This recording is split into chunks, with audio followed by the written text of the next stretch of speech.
ये बात है अभी वाले 2026 के T20 वर्ल्ड कप की। मैं साउथ अफ्रीका एंड यूएई के बीच में जो मैच था दिल्ली में, वो देखने गया था अरुण जेटली स्टेडियम। अब हम सबको पता है कि उस मैच में इतना कुछ खास होगा नहीं। एक तरफ साउथ अफ्रीका है, दूसरी तरफ यूएई है। मतलब अगर अफगानिस्तान वगैरह भी कोई टीम होती या नेदरलैंड्स भी होती तब हम सोच सकते थे कि कुछ इंटरेस्टिंग मैच होगा, बट ऐसा होगा नहीं, हम सबको पता था। तो साउथ अफ्रीका की पहले बॉलिंग होती है, यूएई पहले बैटिंग करती है एंड मैच काफी स्लो चल रहा होता है एंड काफी ज्यादा बोरिंग चल रहा होता है। एंड इसी बीच यूएई के एक्चुअली में इतने विकेट्स भी नहीं आ रहे थे, पर यूएई को विकेट्स दिलाने में शुरू करते हैं भाई कॉर्बिन बॉश। कॉर्बिन बॉश को मैं जैसे देखता हूँ ना, वैसे तो मैंने ऑनलाइन उनको देखा है, हमने टीवी में सबने देखा है भाई। और आपको तो पता ही, मैं वीडियोस बनाता हूँ, ऑब्वियसली मेरे को तो पता ही होगा कॉर्बिन बॉश के बारे में। बट एक्चुअली में कॉर्बिन बॉश की बॉलिंग देख के मैं काफी ज्यादा इंप्रेस हो गया था। उन्होंने जहां तक मेरे को याद है 3 विकेट्स दी थी उस मैच में। अब साउथ अफ्रीका उस मैच को जीत जाती है एंड जैसे ही मैं घर वापस गया था तो कॉर्बिन बॉश के बारे में मेरे को एक चीज दिखी। अब ट्विटर में मेरे को एक मीम दिखा जहां पर दिख रहा था कि कॉर्बिन बॉश के फादर की डेथ एक्चुअली में इतनी ज्यादा मिस्टीरियस है कि किसी को पता ही नहीं उनके फादर की डेथ हुई कैसे। अब जैसे ही मैंने इस चीज पे रिसर्च स्टार्ट कर दी, भाई साहब मेरे को समझ नहीं आया ये क्या पढ़ लिया मैंने, क्योंकि एक्चुअली में कॉर्बिन बॉश के फादर की डेथ एक मिस्टीरियस डेथ है।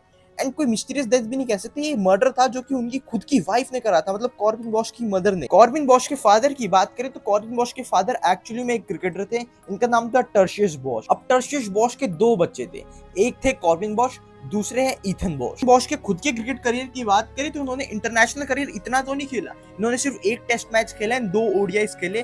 पर इनके डोमेस्टिक करियर की बात करें तो ये काफी सक्सेसफुल डोमेस्टिक प्लेयर थे, जहां पर ये काफी ज्यादा पॉपुलर भी थे 1990s के टाइम पर। अब लेट 1990s के टाइम पे टर्शियस बॉश को एक्चुअली में क्रिकेट खेलने में काफी ज्यादा दिक्कत हो रही थी। अब वो एक डॉक्टर के पास जाते हैं एंड अपने चेकअप वगैरह करवाते हैं एंड चेकअप के बाद उनको ये पता चलता है कि उनको एक डिजीज है। टर्शियस बॉश को एक बहुत ही रेयर डिजीज थी, गुलियन बेयर सिंड्रोम नाम की, जिसकी वजह से उनकी मसल में इतनी ज्यादा वीकनेस हो जाती थी एंड वो अच्छे से खेल नहीं पाते थे। सिर्फ मसल में वीकनेस ही नहीं बल्कि उनको ब्रीदिंग डिफिकल्टीज भी हुआ करती थी, जिसकी वजह से डॉक्टर्स उनको ये कहते हैं कि अब आप शायद क्रिकेट वापस नहीं खेल पाओगे अगर आपको अच्छे से जीना है तो। अब इसी रेयर डिजीज की वजह से टर्शियस बॉश क्रिकेट छोड़ देते हैं and dentistry as a career choose करते हैं। अब क्रिकेट छोड़ने के कुछ टाइम बाद ही टर्शियस बॉश की तबीयत और ज्यादा खराब होनी शुरू हो जाती है एंड 14 फेब 2000 को उनकी डेथ हो जाती है। अब ज्यादातर लोगों को यही लग रहा था कि जो डिजीज उनको हुई थी इसी वजह से उनकी डेथ हुई है, बट एक्चुअली में ये डिजीज उनकी डेथ का रीजन नहीं थी, बल्कि शायद ये एक मर्डर था जो कि उनकी खुद की वाइफ ने करा था। अब करैन बॉश जो कि टर्शियस बॉश की वाइफ थी,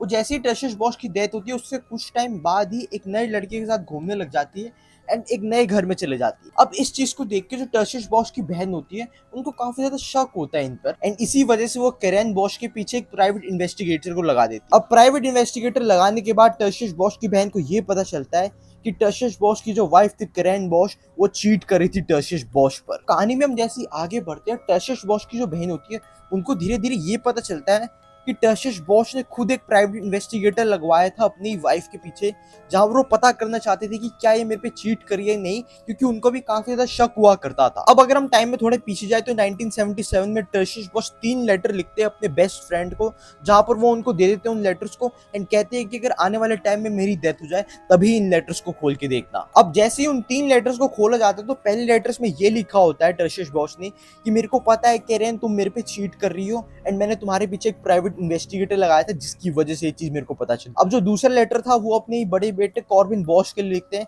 जहां पर वो कॉर्बिन बॉश को सॉरी बोलते हैं कि मैं तुम्हारे 21st बर्थडे अटेंड नहीं कर पाऊंगा। अब जो थर्ड लेटर था वो ये था कि जितनी भी प्रॉपर्टी होगी वो मेरे बड़े बेटे कॉर्बिन बॉश के पास जाएगी मेरी वाइफ की जगह। अब आगे चल के ऐसी कई सारी रिपोर्ट्स ये भी आती है कि ईथन बॉश जो है वो एक्चुअली में बायोलॉजिकल ब्रदर नहीं है कॉर्बिन बॉश के, वो टर्शियस बॉश के बेटे नहीं बल्कि किसी और के बेटे हैं। अब इस चीज के बारे में ये बात कंफर्म तो नहीं हुई है, पर ये केस जैसे ही आगे बढ़ता है इसके बारे में इन्वेस्टिगेशन और करी जाती है, पुलिस इन्वॉल्व होती है, प्राइवेट इन्वेस्टिगेशन होती है, पर कोई निर्णय नहीं आता एंड कैरेन बॉश के अगेंस्ट ना ही कोई कार्रवाई होती है ना ही जेल होती है, कुछ भी नहीं होता एंड 2005 के बाद इस केस में कोई भी अपडेट आज तक नहीं आया है। आज कॉर्बिन बॉश की बात करें तो कॉर्बिन बॉश मुंबई इंडियंस के लिए खेल रहे हैं, साउथ अफ्रीका के लिए तीनों फॉर्मेट्स में परफॉर्म करके दे रहे हो उनको एंड भाई टर्शियस बॉश लिटरली प्राउड होंगे कॉर्बिन बॉश की सक्सेस को देख के। शेयर करना इस वीडियो को और क्रिकेट फैंस के साथ एंड ऐसी और वीडियोस के लिए make sure to like and subscribe the channel.